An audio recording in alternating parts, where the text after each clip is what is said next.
is just to start at the beginning and give everybody kind of the timeline, because this journey begins late March into early May. And so let's start with this. You started having symptoms, and like everybody else, all through pollen season, we're all like, oh no, is this that? So what were your symptoms, and just take it from there. Right. Well, one interesting thing is this: when you look at the spectrum of the virus, my symptoms happened relatively early on comparatively to where we are today. Kellee and I tried to exercise, and we had just gone on a 5-mile walk, and I just started feeling weird. I coughed a lot during that walk, and I thought there's one hill that's really steep, and I thought that was the reason why, but I got home that night and just couldn't kick it, and progressively started feeling like I had the flu. The more we heard and read about the virus, the more concerned we became. So 4 days later, on March 29th, we went to the emergency room. An ER at a hospital. An ER at a hospital. And even at that time, I think this is lost on the general public that hasn't had a personal experience with this. Even then, Kellee pulled up to the emergency room. I got out of the vehicle, and she had to go and park in the parking lot. She couldn't come in. And wait, yeah. And wait. They didn't have enough tests at the time. I didn't have enough symptoms for them to go ahead and admit me. They took an x-ray of my chest. Their words exactly were, we're 97% sure you have the virus, but because you don't have enough symptoms and because we don't have enough tests, we're going to send you home to self-quarantine. So I went home, stayed in my bedroom the rest of the time until we had to go back, and I progressively got worse. My fever would spike to 104. Kellee could use Tylenol and get it down to like 101, but it never got back to normal.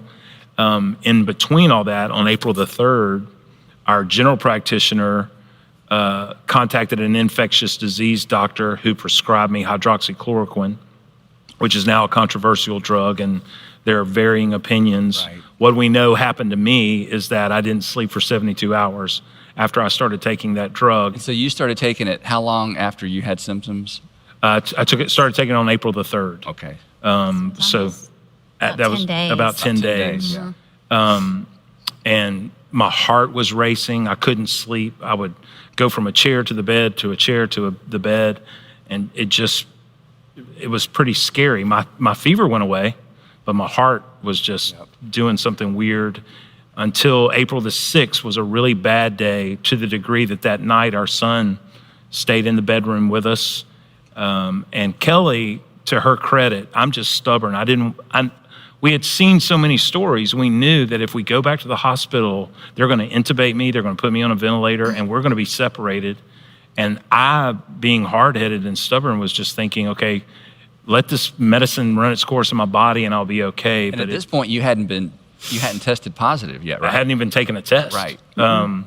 So early morning, April the 7th, I finally looked at her and said, we need to go to the doctor. We need to go to the hospital.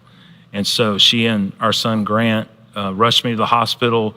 It was this precarious on the way that she almost stopped at a fire station because I just couldn't breathe. Wow. And can I back up 1 second? Mm-hmm. So you didn't sleep for 72 hours? 72 hours. Mm-hmm. And so Kellee, you have to be thinking through all this. You're taking care of your husband, but you're also thinking if he's COVID-19 positive, perhaps so are you, all the kids. So what? I think we all knew we had experienced the virus. I had a fever probably a day before him, but mine only lasted, it was very minimal, and it only lasted for a couple of days. And then my children, our 2 older children, probably like towards that first weekend. So like maybe Thursday, Friday, Saturday, they were kind of just down, didn't feel good, had a little low-grade fever. But then we were all fine. Wow. And any type of symptoms, none of us had. So you didn't even suspect? Obviously you're suspecting because you're just going, everything you do at that point and you feel in your body, you're wondering, is this the virus? That makes me feel better. Right. Yeah. I mean, I think everybody in the world is feeling that way. And I think it was March the 11th, like the National Basketball Association had canceled their season. So that was starting to happen as well. We had brought both of our daughters had to come home from college. So, I mean, it was, the progression was just happening. And then it's just like all of a sudden these symptoms and you're going, no, this can't be. How are we getting this virus? Where did it come from? Who have we been around? And it's just crazy to think that we just couldn't imagine. And then the fact that we live in such a small community, we didn't want to tell people because it feels as if you have leprosy. Yep. And we didn't want to freak people out because there's so much unknown, still so much unknown, but we didn't want to just create such chaos. So we didn't tell anyone. We told our family, and we told a couple of friends because at that point we couldn't go to the grocery store any longer. None of you could? No. Or you didn't feel like we were anyone? all quarantined in the house. So we did ask a couple of families to help. Could you bring us this? Could you bring us this?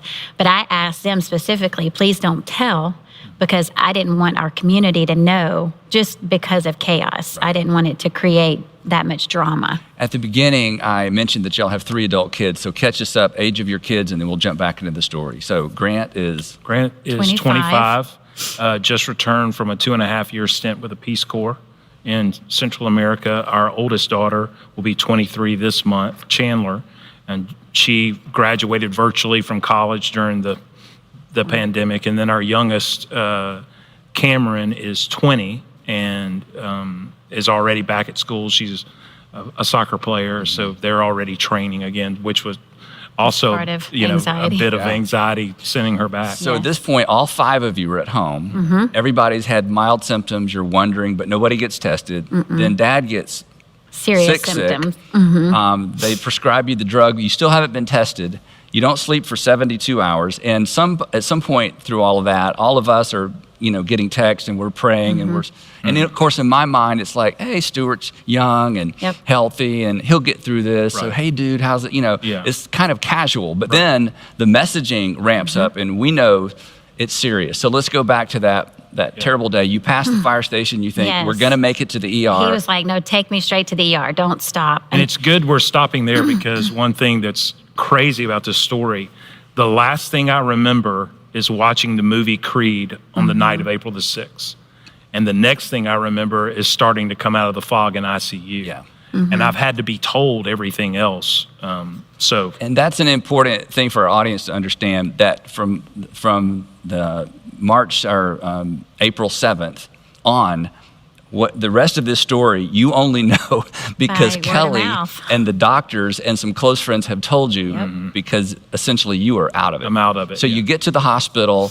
He hasn't slept in 72 hours. He's very sick. His heart is racing. What happens? So they allow me this time to go in with him. And so my son now is sitting in the parking lot by himself. As soon as I go in, they start asking me, of course, we go into a secluded area, and they start asking me every question about his symptoms and what's happening.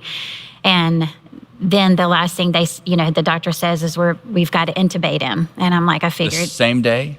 This was when it was early morning on the 7th. Okay. So he's like, we've got to intubate him because his oxygen level was just horrifically low. And I said, I figured you would. And he said, you're going to have to leave now. And I'm like, okay. So the last thing Stuart told me is, you might have saved my life. And they walked me out to the waiting room. And I sat there for probably maybe another 45 minutes. At this point, my daughters had gotten to the parking lot and were sitting with our son. So all 3 of them are sitting in the parking lot, and I'm waiting on somebody just to come tell me the next step. Well, the first person that comes and talks to me is a cardiologist, and Dr. Kakar, and he comes in and says, hey, I want to let you know that either your husband is either having or has had a heart attack, which I'm going, what?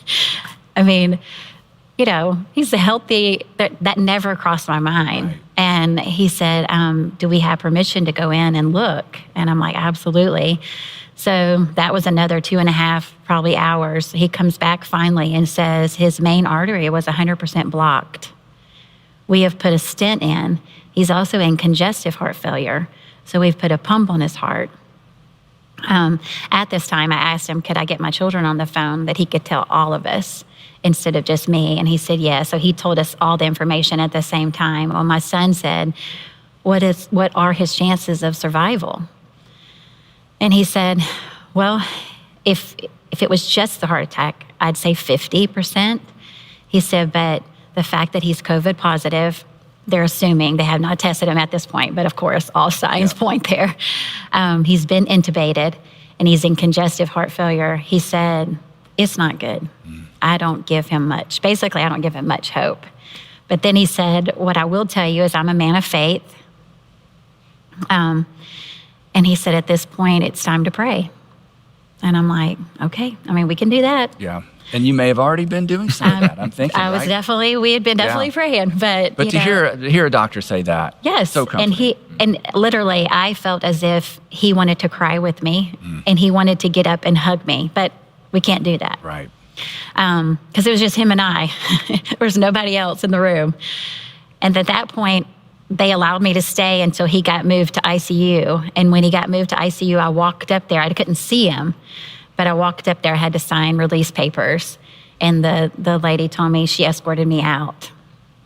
And I went to the parking lot, met my children. We all got in a car together and just cried. And our older daughter said, can we pray, Mom? And I'm like, absolutely, we can pray. So we did, and then we separated cars, and we drove home. And on my drive home, I thought, I haven't told anybody, but now's the time. If we need a miracle and we need to pray, then I'm going to ask every friend that I have to please pray for him.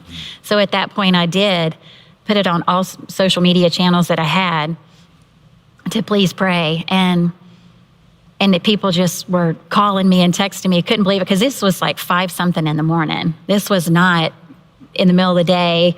So people were waking up to it. Yep. When we got home, we got everything unloaded. I walked upstairs and the sun was rising, and I was looking. I was like, oh, look how beautiful the sun's rising.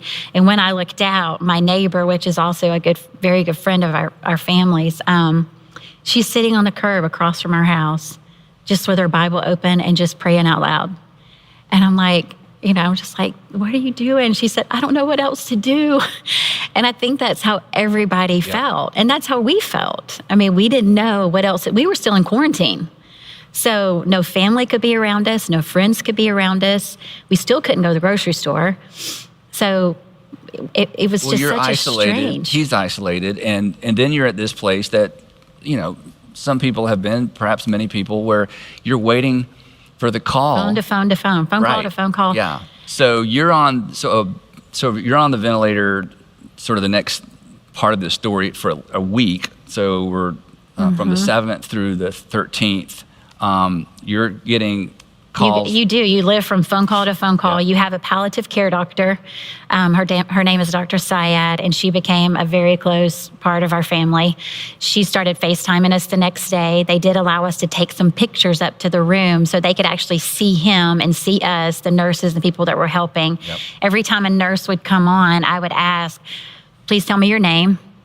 And our family wrote their names all on our wall, on a piece of paper on our wall, just because I wanted them to know specifically, we are praying for you by name. Mm-hmm. And I want you to know from our family how much we appreciate you putting your life on the line and your family's life on the line just to care for our loved one. Yep.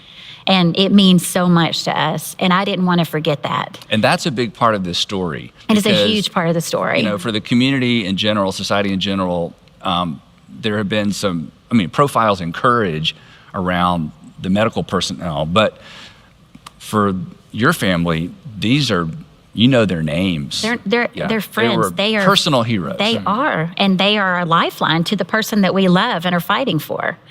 So yes, that happened from the next week. There was the community gathered around and tried to do different things. They had a prayer walk.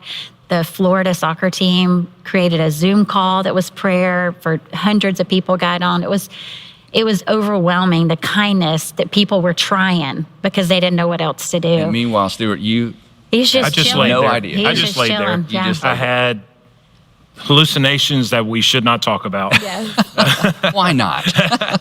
So tell us another big part of this for those of us who were, on the outside praying, getting information every once in a while. Tell us the story about the blue heart in the window. The blue heart came after the next weekend was Easter weekend. And we didn't know what else to do. You and Sandra had suggested we get our tested in the parking lot of the church. And so we said we were going to do that. And we did that Monday after Easter. But we thought, okay, our symptoms are mild enough. We could at least ride together to the parking lot. We didn't know. We knew he was in room 7. Yeah, we knew he was in room 7 on the 4th floor. I knew what side of the hospital I came out of, but that's all I knew. At this point, we were updating people via social media. So I think some of the people from the hospital started following us and realizing that we were sitting in the parking lot. Looking up at the side of a hospital, wondering, which window, right? Yes. And one of his first nurses, her name was Melody, she came back to work after being off. And she brought this poster paper, and it was a blue polka dotted heart, and she put up in his window that faced 400 out in the parking lot, and she told us, "I have put this heart in the window so you can know what room he's in." And a small gesture on her part, she's thinking, but for us, it was huge. life. Yeah. It was so life-giving for me and my children, as well as for the community, friends, family. And then it ended up becoming over social media. Like, this heart represented Stuart. It became like what everybody was praying for, this one heart. We, among many, many people, and for those of you who are not familiar with the Atlanta area or the part of town that we're talking about, there's a major highway, and the hospital is on the highway. And literally, on the highway, you could glance over at the hospital, and there's that blue heart. And like so many, we drove up, sat in the parking lot, prayed for you, looking up at the blue heart. I know, because once I did come out of the fog, this nurse came in my room one day and goes, I don't know who you are. Yeah. But I'm pretty sure I just saw Andy Stanley in the parking lot. I didn't know that part. Yeah. Well, praying for you. Praying for you. So I'm like, okay. But so that became a lifeline for us. And that ended up, the next weekend, the community ended up every 30 minutes, somebody sitting in the parking lot praying. And then also online, or wherever they're from, they could pray wherever they were for 30 minutes, sign up for a 30-minute prayer time. It was, just absolutely amazing and overwhelming how much the community came out and loved and supported. Online community as well as personal community. But there was also reason to pray as well, because I would do really, really well and then tank. And we would get so hopeful. Yes. And we're like, he's coming out of this. And then they kept saying, which to begin with, there was no hope. Then that first weekend, I think a friend of yours is Dr. Callahan, and he had his associate come in and see him over the weekend. His name is Dr. Jagadesh. And that was the first person that ever gave me hope. He told me on a Saturday, right before Easter, I think he's going to survive. He goes, we're kind of seeing that how he is running this course, that his survival rate is high. I just broke down, started crying on the phone because and he's like, "Are you okay?" I'm like, "Yes," but you're the first person that's told me this. Well, so to drop another important date, if I get this right, so you go in on April 7th. On April 20th, I don't know who told me this story first. There's this moment where there's 6 doctors standing around Stuart, all basically scratching their heads like, we've done everything we know to do. It's been up and down, up and down. Right now, it's just down, and we have run out of options. Yep. So tell us a little bit about that. That was a big day. That was huge. The week before, he had been extubated and re-intubated within 3 hours. It was so for drastic. the non-medical folks, taken off the ventilator, put back on the ventilator. Apparently, he got really, really agitated and wanted to get out of the bed. And his oxygen dropped again. And they kept saying, leading up to the 20th, they kept saying, 24 more hours, 24 more, let's give him steroids, 24 for his lungs, 24 more hours. And it kept just progressing to the point where he was on spontaneous meaning that he was breathing on his own on the ventilator for over 24 hours, but they wanted to wait until like Monday. Well, Sunday night, he threw up in his ventilator. And it just created this downward spiral of all complications. From that point, he started bleeding internally. He had ulcers from the ventilator. My body was septic. His body was septic. He had a horrific bacterial infection that more doctors and nurses didn't really want to go into his room because of the bacterial infection than the COVID. He had blood clots in his legs, and obviously the blood clot is what created the heart attack. So they had to be very careful about how they treated the GI bleed because of the blood clots, because if you treated one, then you didn't know if the other one was going to dislodge. So, I mean, it was, at that point, there was like 6 doctors standing over him going, he's dying. What do we do? Right, because this was that spiral that happens not infrequently, where it just, the body starts just breaking takes over, down. and it's a little bit like whack-a-mole. What if we treat one, it's going to make the other worse.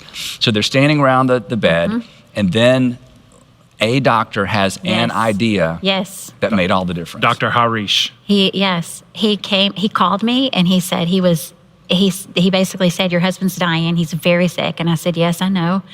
And he said, I want to try something. I want to try a plasma exchange. He said it's very low risk. We use it for sickle cell patients. But I think it might work. And if it doesn't, there was no harm. Right. And I said, please try it. Whatever you want to do, try it. Do something. And so on Tuesday afternoon, he started the first plasma exchange. Within 24 hours, he was a different person. His eyes had lit up. He was moving his hands. Totally different person. They did another plasma exchange on Wednesday. They thought they were going to do one on Thursday. They said he didn't need one. His numbers had stabilized. They had taken him off like all blood pressure medicine. It was crazy, the difference. On Friday, they extubated him. I didn't tell anybody they extubated him besides my immediate family, just because of what happened in the past. Yep. And I didn't want to get hopes up and then have to come back and do another nosedive again. So I kept it quiet until late that afternoon. And from that point on, things just started going so fast. He was sitting in a chair on Saturday. The physical therapists had him sitting up in a chair for like an hour on Saturday after he was extubated on Friday. Sunday, I took his phone to him. He's FaceTiming us himself. So is that when you went to the ICU and got to see him for the first time? That was a little bit later, because then... so this is all within a week. Because I remember getting the text, and it was like, wait a minute, we're planning, we're mentally planning a funeral. It was bad. Right. It was bad. I remember walking down our street, and I wasn't really making eye contact with people. And one of the neighbors says, how are things today? And I just started crying. I said, it's not good. It's not good. And at that point, the turnaround was so drastic. His palliative care doctor thought, he's about to turn a corner. He can go one or two ways. And she got permission for me to come spend 45 minutes with them. So this is your first time to see him since in 3? April, at least 20-something days. Wow. I thought it was just a really attractive nurse out in the hallway. and then I'm like, there was a nurse in my room, and I'm like, I think that's my wife. So you're At becoming this point, aware. I'm coming out of the fog. And and I had, and I still am, it's hard for me to talk about. I was so emotional because I couldn't put the pieces together of where am I? And I had a heart attack. And he couldn't understand why we weren't there. Right. So her coming in the room and just being able to touch her and kiss her, and then for her to kind of explain, this is what's going on. It's the brilliance and wisdom of Dr. Saya, because she just called it. She's like, this is what he needs. He needs his wife. And with that, in regard to that, I had to, there was a couple of situations that happened, but on my way, of course, I thought I threw all risk out the window when she called and said, I've got a surprise for you. So I'm like, yes, I'm in the car. I'm on the way to the hospital. Well, my son calls Dr. Syed as I'm driving to the hospital and wants her to explain to him why it is okay for me to come now when I couldn't come all this time. And then could she promise him that he was going to take care of me? What were you going to do to take care? Because I didn't even think about it, but like, your dad's almost dying and now your mom's going to be put at risk. Mm-hmm. That didn't even cross my mind. I'm just thinking, I get to see Stuart. I'm going. Which when I got to the hospital, Dr. Syed was like, your son just called. He's looking out after mom. Yes, he was. And then two days. I had to garb up, which to go in, totally. Well, no wonder you didn't recognize her, right? Well, and it does. I think it changed her perspective It changes your perspective towards the nurses and the doctors to understand the layer of clothing that you have to put on to even walk into the room, and that you have to take all those layers off to leave the room before you can go into another room and start the process over again. Yes, it was unbelievable. Wow. The experience of that. And then, if I have this correct, 2 days later, they bring Stuart out into ICU. the parking lot. Is this? He leaves ICU. I leave ICU, and they do. I think we do have video of this. Oh yeah. Let's just stop and let everybody watch this, because so this is the moment. Then they're bringing you out of ICU to take you to A regular room. Mm-hmm. We're on FaceTime, so we're watching the whole thing. Right. They're playing the Rocky theme. They're playing the Rocky theme. So let's just roll that. I think everybody will appreciate this. Watch this.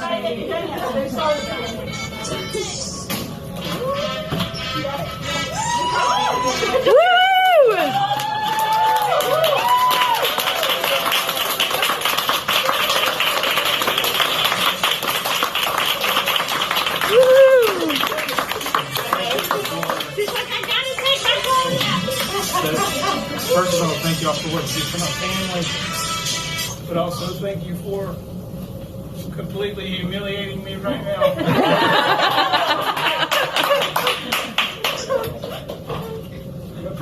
Thank you very much. Thank you. You're welcome. Well, you have a team rallying around you, my friend.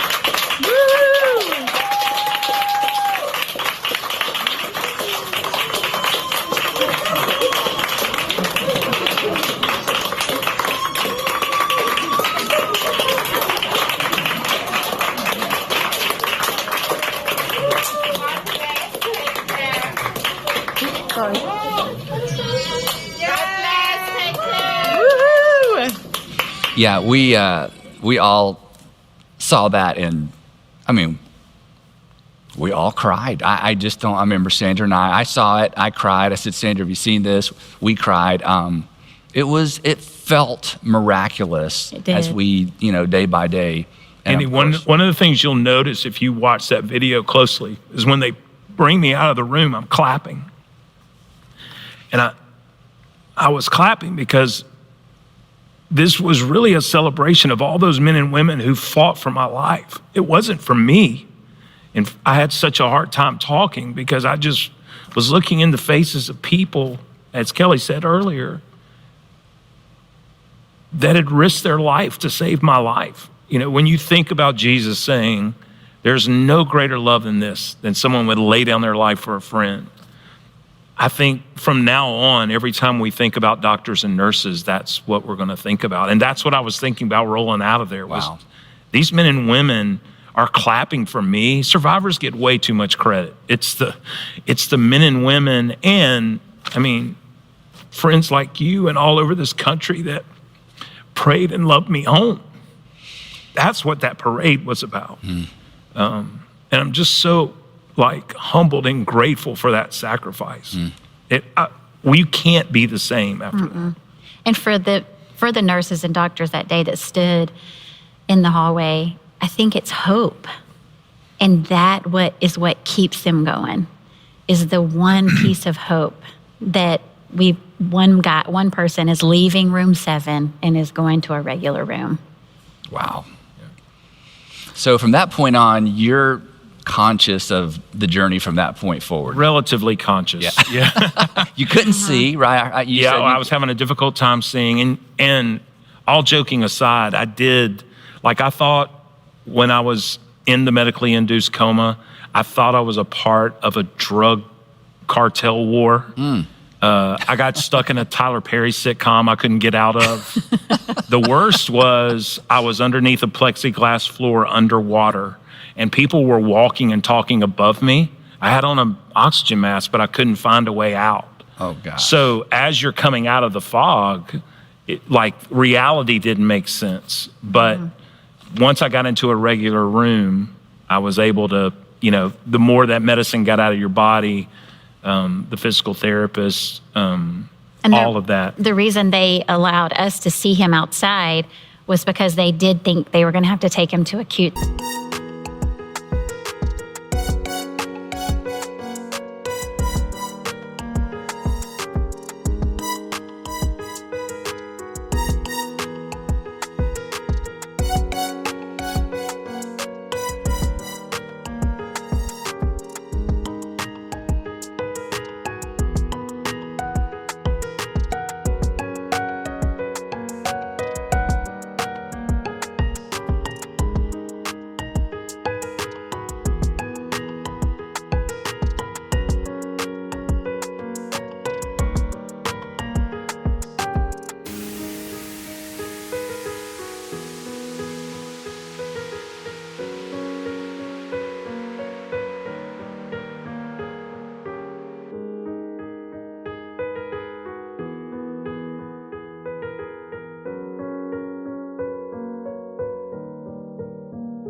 Therapy where he would have to stay for another week or two, and he was fighting them so hard, and I'm like, he will do the right thing if he can just let him see us. Yep. If he can see us and touch us, then he will do the right thing if that's what you feel like he I just needs wanted to to be able to tell my kids I'm going to be okay.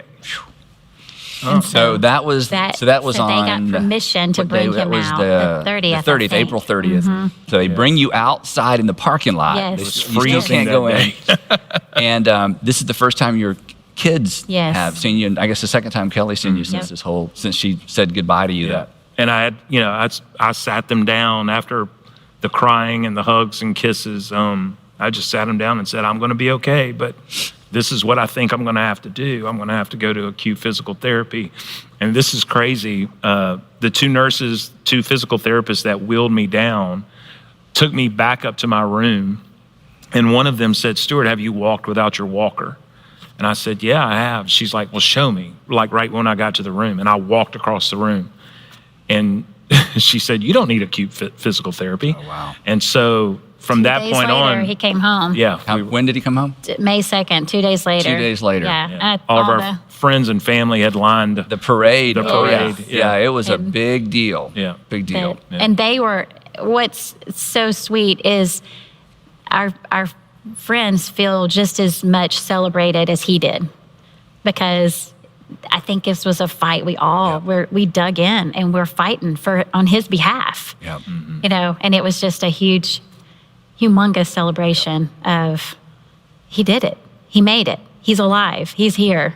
And to actually see a miracle walking, and we felt, I don't even know what the number is today, but 32,000 people have died.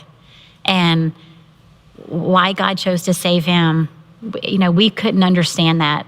And we couldn't understand just the despair that these people and these families, because of what we felt, but then that they had to say goodbye, that we felt so unworthy that we're getting to celebrate him, but we're also so grateful. Yeah. And to walk in the midst of that, of knowing that, thank you, God, for saving him. And then the reality that other people, so many other thousands of people have walked through where they did not have our reality. So before we wrap up, I do want to ask some specific questions, really as this whole event intersects with your faith. As I mentioned when we started, both of you have been doing ministry for many, many years. You've taught all kinds of things. You've navigated people through all kinds of things as a pastor.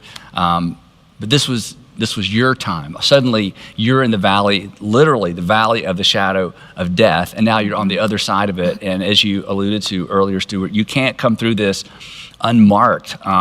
So, Kellee, I want to start with you. When you told the story before, you said there was a moment you were on your porch, and it was during a sunrise, and you had kind of a breakthrough. You described it as sort of this intimate moment with God as Yeah. your questions and fears, everything kind of comes crashing in? It did. I think the whole time from the very first night, I was confident that God could heal him, but I didn't know if he was going to choose to.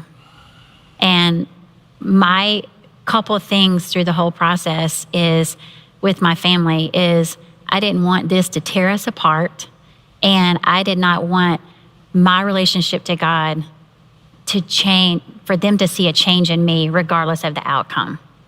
And that was my two biggest, strongest things through the whole process. The night that he threw up in his ventilator, I couldn't go back to sleep, and so I got up and I just sat outside, had a cup of coffee, and the sun was coming up, and I just felt like I just said, all right, God, this is it. We've gone up and down, and here we are, and we're at a crossroads. I don't want to give him up, but I will. And this is, I feel like you can have him if that's what you want. And the day before, I had read something from Bob Goff, and it says, hope doesn't go to sleep just because it's dark outside. It lights a candle and stays up, waiting for the rest of the story. Are you living in anticipation of God surprising you? This is a place where God meets us in the power of the resurrection. It's in the dark places. He finds us in the places between the miracles. Wow. And I didn't know what miracle I'd come from and what miracle I was headed to, but I knew I was in that middle. And I knew that was the only thing I had to hold on to. I would sit in the parking lot and I would scream Psalms 91 at the window, just saying, I declare, in every one of those verses. And then I would scream, This Is a Move by Tasha Cobbs Leonard, and just scream at the top of my lungs, we need a move in room 7. Yep. I knew he was capable. I knew he could perform a miracle, but I didn't know if he was going to choose to. And when I'm looking around at all the death, and I'm thinking, why would he choose to save him and not all these other people? Right. And so many people would call us and say, God is just going to give him such a great testimony. This is going to be such a great testimony. I can't wait to hear him talk about it or write a book. And my children would go. In the middle of it. And my children would go, that has got to be the cruelest thing someone could ever say. Why would God do this to our dad so he'd have a better testimony? And finally, I got to the point where I would say to people, I appreciate what you're saying, but I'm very confident that Stuart served God before in his life, before this happened. And regardless of this had happened or not, this would not have changed the love he has and the relationship he has with God. Wow. And I don't know that it will make it different if he survives. I'm pretty confident that he'd be content, him and I, to sit in our house in Beaufort, Georgia, and never go anywhere else ever again if he survives through this. But that was my moment that I had of clarity of God had not given me an answer one way or the other, but I knew there was little small things he was showing me throughout the whole process, but I didn't know which direction it was headed. And the thing that's so important about this, listening to you say it, is that is faith. Mm-hmm. Yeah, because this is something we've talked about in the past. You know, there's a theory of faith that faith is like a power, and if you have enough faith, yes, you know, God has to or God's going to. And that is not a New Testament version of faith. It is exactly what you said, Kellee. Faith is, God, I have confidence in you. And whatever you choose to do or not do, I have confidence in you. I don't have confidence in an outcome. Mm-hmm. I have confidence in the one who controls outcomes. Yeah. And the thing that our audience may have missed in all this all happened during the Easter season. Yes, right. Yes. I mean, you're in the middle of this yes. as the world is celebrating a resurrection and the foundation of our faith.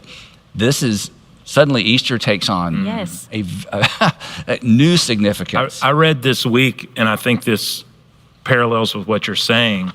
The writer posed this question: have you placed your trust in your theology or the God of your theology? And that's really easy for us to get confused. And the way that Kellee and our children have really inspired me is exactly what you're saying. The writer of Hebrews says that we can approach the throne of God with confidence, and he'll give us grace and mercy. But those are not the outcomes we really desire. What we want to do is go, well, no, we want him to live, and we want him to be completely healthy. And the writer of Hebrews goes, you can have confidence that he's going to give you grace to go through whatever it is that you're going to go through. Yep. And he's going to be merciful to you in that process. And it pushes against this. If we get really honest, I think all of us, we tend to live, our faith winds up being a churched up version of the American dream. Yep. With just enough Jesus to make it seem legitimate. Mm-hmm. And what's happened to us is that that's been knocked out from under us. And now you go, okay, are we going to trust Jesus? Are we going to lean the full weight of our life on him? Or are we going to trust what we think about him or what we believe about him? And those are two different things. That's the way I feel like Kellee is still inspiring me. That whole idea. Well, that moment is, when you said, God, I'm giving him to you, that is an essential part of every extraordinary story of faith. Is, Heavenly Father, you know what I want. Mm-hmm. You know what I want for the kids. You know what would be easier. I'm not going to hold you to that. Mm-hmm. I trust you. Mm-hmm. Mm-hmm. That is New Testament faith. Mm-hmm. Stuart, this may be sort of an odd question, but is there anything, and you've kind of covered this, is there anything you want everybody to understand about the virus? There are so many theories. There's every perspective in the world on COVID-19 and what it means and what's behind it. And it's been politicized. What thoughts on that? I spent all last summer with youth leaders from all across the country talking about this thing that the opposite of shallow isn't deep. The opposite of shallow is personal. Okay, say that again. The opposite of shallow isn't deep. We think that the opposite of shallow is deep. The reality is that the opposite of shallow is personal. Once something becomes personal to you, it becomes deep. Gotcha. And this is the harsh reality. Once this virus became personal to us, it becomes deep. And I think our deepest conviction is not for people necessarily to feel sorry for me or to be even excited for me, even though I appreciate that. Our deeper conviction, we feel like it is because it's real. It's not a conspiracy theory. This is not a political agenda. And more than anything, Andy, it's incredibly disrespectful to the medical community. Men and women who are risking their own life to save lives. To save strangers. That's the thing I hope and pray we can get. And it really does reveal what may be America's fundamental character flaw. And that is, we have a difficult time considering other people before ourselves. That might be universal. It may be universal. It is certainly American. It is very, yes. Yeah. But that, at the crux of it all, is what we have experienced as people being selfless toward us, whether it's through their prayer, love. James said, you show me your faith, I'll show you my deeds. You know how grateful I am that men and women who are working in the hospital didn't just pray for me. Like, they put feet to their faith and worked and fought for me. That's the thing I hope people get. That, and Kellee did such an unbelievable job of celebrating the medical personnel too, of feeding the ER team and the ICU team while I was in the hospital, things I didn't even know were going on, just because that was kind of becoming apparent to her as well, that this thing is real. We could show you texts and emails we've gotten just this week from our palliative care doctors, like, pray for us. We're exhausted. We keep losing people. So that's what I would say, that at the bottom rung of our humanity is put a mask on, care about your neighbor. And then obviously more than that, past that. Yeah. Kellee, at some point in this journey, and I don't know where this was in the sequence, you had a conversation with your kids. Again, they're all in their 20s. Everybody's still single. They're watching their mom, who's also a wife, and you're in both of these roles, but you're intensely in each of these roles. You're parenting, because for those of you with little kids, parenting never ends, right? Our kids are in their 20s. But you had a conversation with them about marriage. Can you talk a little bit about that? Sure. I wanted my kids to understand at that moment that regardless of what happened to their dad,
I wanted them to feel confident in our relationship that if he was not to survive, that I have been loved more than 99.9% of the marriages in the world, that we left no regret out there, that the love he has given me in our life and the fight that we have had for our relationship and our marriage was a beautiful thing.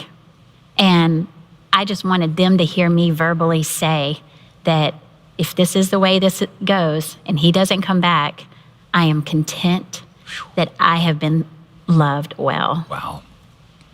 That there wasn't anything unresolved. Nope. There's no regret. And he always told me, and because of the fact that he travels, I think we talked about death a lot, just not knowing what would happen one day. And if this happens, and he always told me, if something happens to me, know that I'm fighting to get back to you and to the kids. Know that I will fight with everything I have. And so I knew that. I was very confident because he's told me that numerous times. But usually after I watch the movie Taken. Yeah, that and Jaws pretty much changed my exactly life, right? But my children looked at me and said, Mom, we've never doubted. We know that. So that was a very special moment. Wow. Well, to know that they've seen that, it's huge. Yeah. So Stuart, I want to wrap up with, I think maybe the hardest question or the biggest question. One of the mysteries of our faith is the providence of God. Who's in charge? The sovereignty of God. What role do we have? And you touched on this earlier. Did God cause this to happen? Do you just respond to what happens? Is life random? How has this event changed your view of the sovereignty of God or God's activity in the world? I mean, the whole issue of certainty. Talk a little bit about that. Well, Kellee and I had already been wrestling with that a little bit.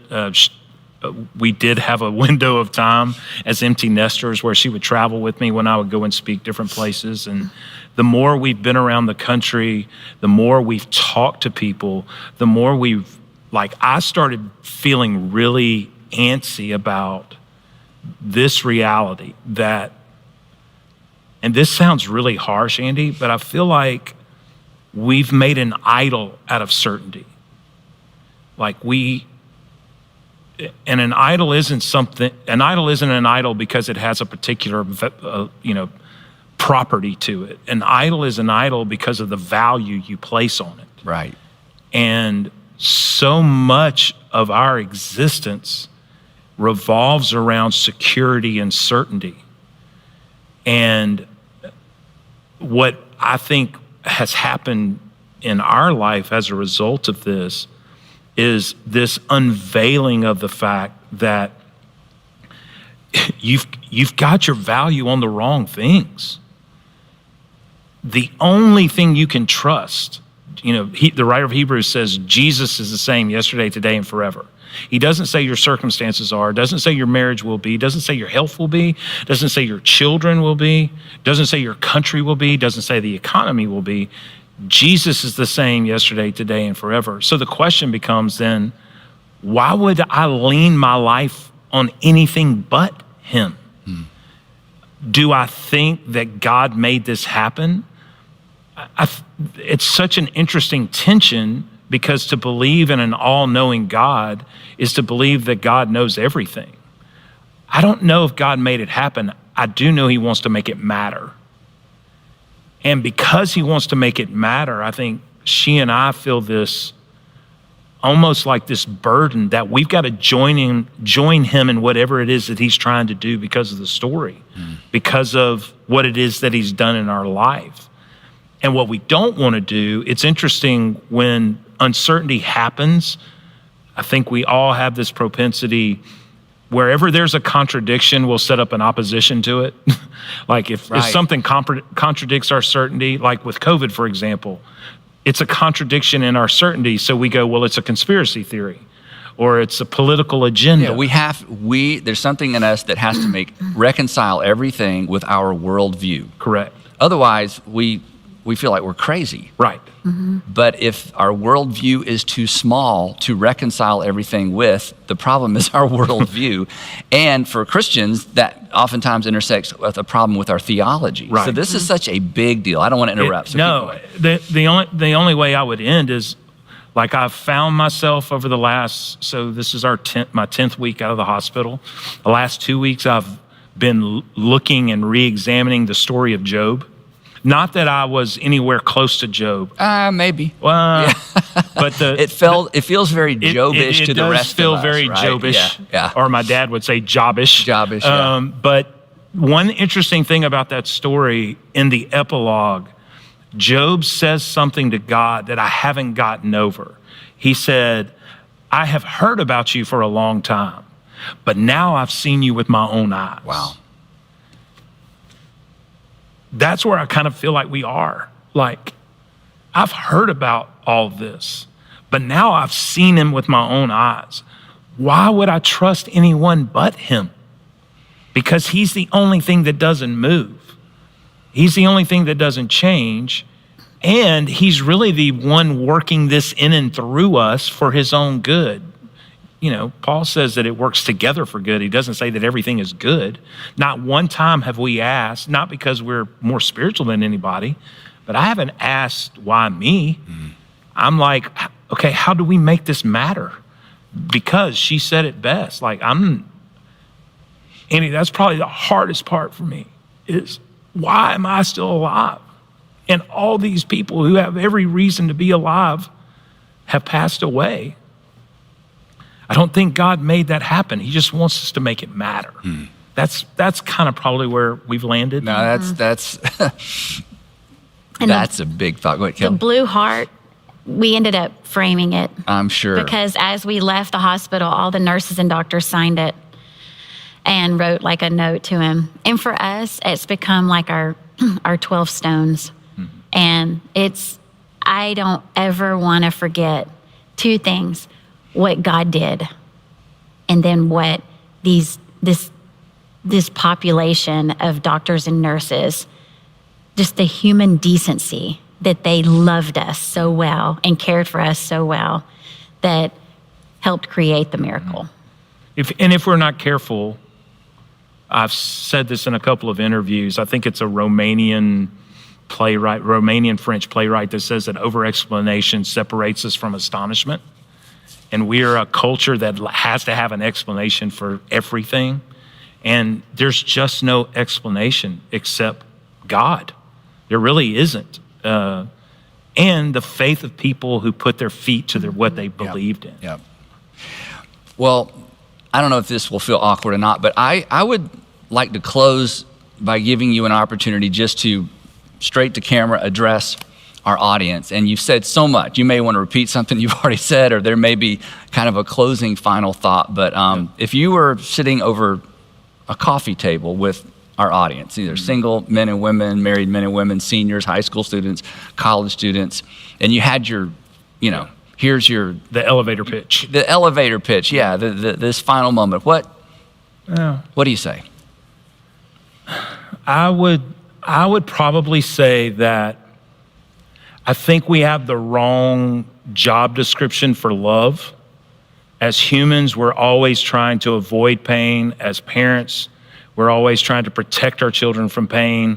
As friends, we're always trying to fix each other's pain. And no wonder we always feel like failures, because life it's the human drama. It's pleasure and pain.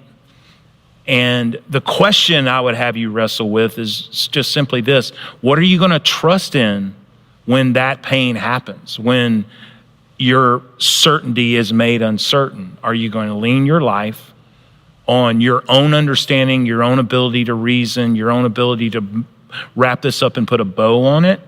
Or will you trust your life to the only one that doesn't change, that doesn't move, and can actually heal you of your pain, can heal you and your hurt? And the last thing I would say is that your love for Jesus doesn't have to be perfect. It just has to be true. It doesn't have to be perfect. It just has to be true. So I implore you, if you're not a Jesus person, you don't follow him, would you consider what it is you're leaning your life up against? And if you are a Jesus person, you do follow in the way of Jesus, how